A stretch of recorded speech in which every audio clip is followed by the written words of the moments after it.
your world is now officially part of D&D. You have a new book coming out, which is called The Explorer's Guide to Wildemount. This is huge. This is crazy. Can you tell me about what's in the book and also what it feels like to have this come together? Yeah, I'll start with how it feels. This is insane still. I'm still processing it. It doesn't feel real yet. You know, D&D is such a huge part of my life. Role-playing games are what made me today, and so to have the opportunity to collaborate with Wizards and bring this world that kind of just came from here to an official guide like this and invite people to make what they want of it is incredible. And I think it'll be a while before it really sinks in. Right now, I'm still very much like in the hope people like it. I was thinking about things I probably should have done in the book. I don't know. You know, it's my chaotic brain. But it's meant to be both, you know, for fans of Critical Role, but for people who have never watched an episode. It's an entirely new setting to set an entire campaign or more in. It's a breakdown of the entire continent of Wildemount and Exandria. That includes the history and the myth, the creation myth of the world. It includes the entire pantheon, as well as lesser idols, entities that aren't quite gods, but exist in a, you know, above mortal space within the realm. It goes into the factions and societies, the larger and major factions and societies that make up Wildemount. And then it goes into a deep gazetteer about all the major locations throughout the entire continent, what's there, as well as what, you know, sort of geography elements are surrounding various locations and cityscapes. It goes into plot hooks for a lot of these locations as well to help inspire DMs who want to run sessions and adventures in those specific regions. And then we go into character options, which has breakdowns of all the different major races of Exandria and where they fit in different locations and cultures there to kind of help you feel like you take the D&D races and how they culturally fit within Wildemount.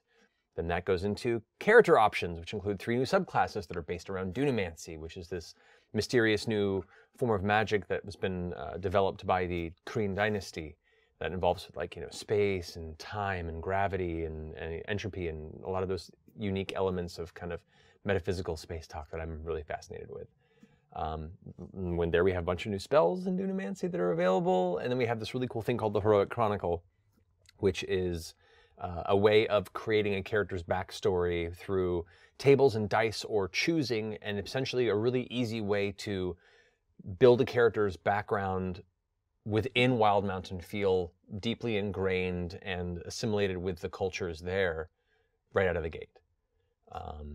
And then we go into, I mean, there's a lot in this book. Yeah, it's a very, very packed book. It's very crunchy, but with like lots of story as well. Yeah, I wanted to make sure there was something there for everybody. You know, Critical Role fans and not. And we go in there into an adventure chapter, which has 4 starting adventures to get a party from levels 1 to 3, each one in one of the 4 major regions of Wildemount. That way you can start a campaign really in any major place in the continent and kind of get you started in that space. They're all very unique and have their own feel and flavor to them. Then we have a bunch of new magical items, as well as artifacts. For those who are familiar with the show, especially our first campaign, they're the Vestiges of Divergence. They're magical items that were created before the calamity, this giant battle that sundered the world.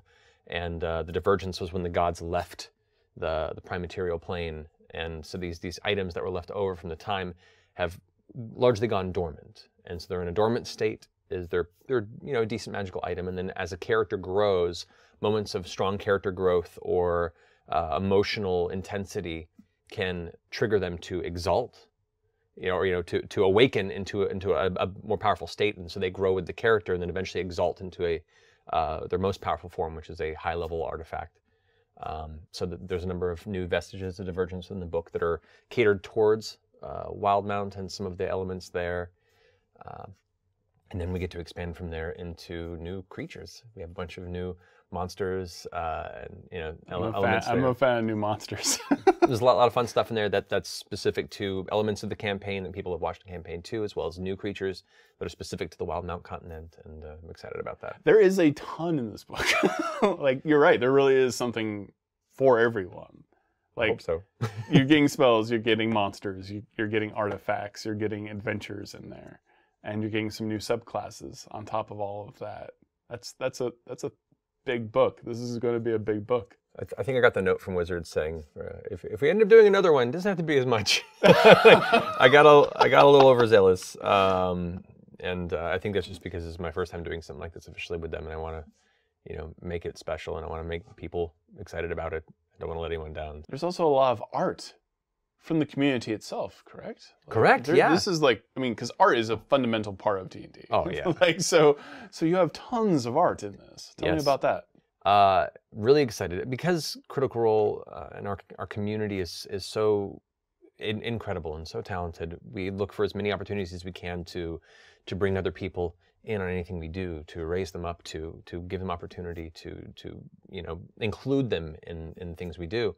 And Wizards was so gracious in letting me push for artists within our community that do a lot of our fan art and include them as part of this project. So we were able to take a large swath of our artists and send them to Wizards and be like, please pick from these individuals.